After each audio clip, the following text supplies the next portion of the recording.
I've quoted Abraham Lincoln before in saying that the best way to defeat an enemy is to make them a friend. I've stated before that if an antagonist cannot be ignored, then the next step would be to reach out to them. I've also said that the best way to deter offensive behavior is to teach a painful consequence to those who exhibit it. I cannot think of a better demonstration of these points than keep calm and flutter on. When we're kind to our enemies, we offer them acceptance, understanding, and above all, the opportunity to choose to allow positivity into their lives.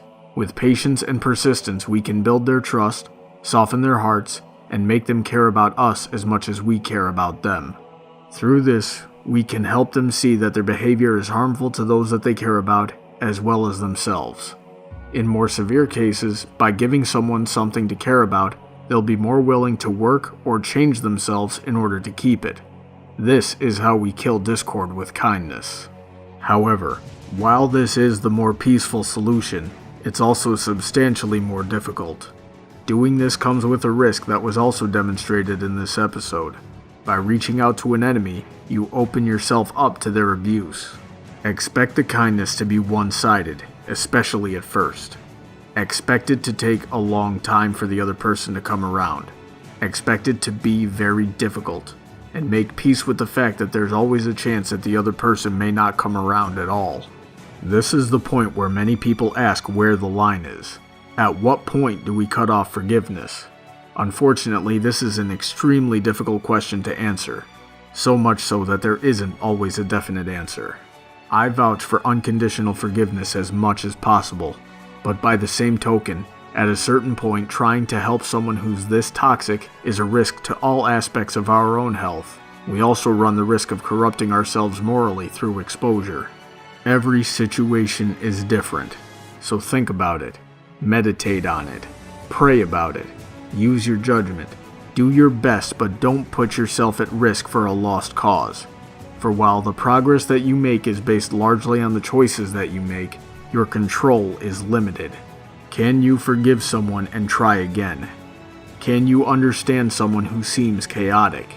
What do you see in them as a person? Can their powers help you when applied productively of their own free will? This doesn't just apply with the antagonists of our lives. Mastery of this skill will greatly improve our friendships as well, as I'm sure you've all seen in your lives, as well as what's been demonstrated many times within Friendship is Magic. Our friends are just as capable of hurting us as our enemies. Many of our friends act out on occasion, ranging in anything from simple misunderstandings to selfishness to dishonesty or venting frustrations in harmful ways, and many more possibilities that are too plentiful to list in a video. But they don't always mean the things that they do.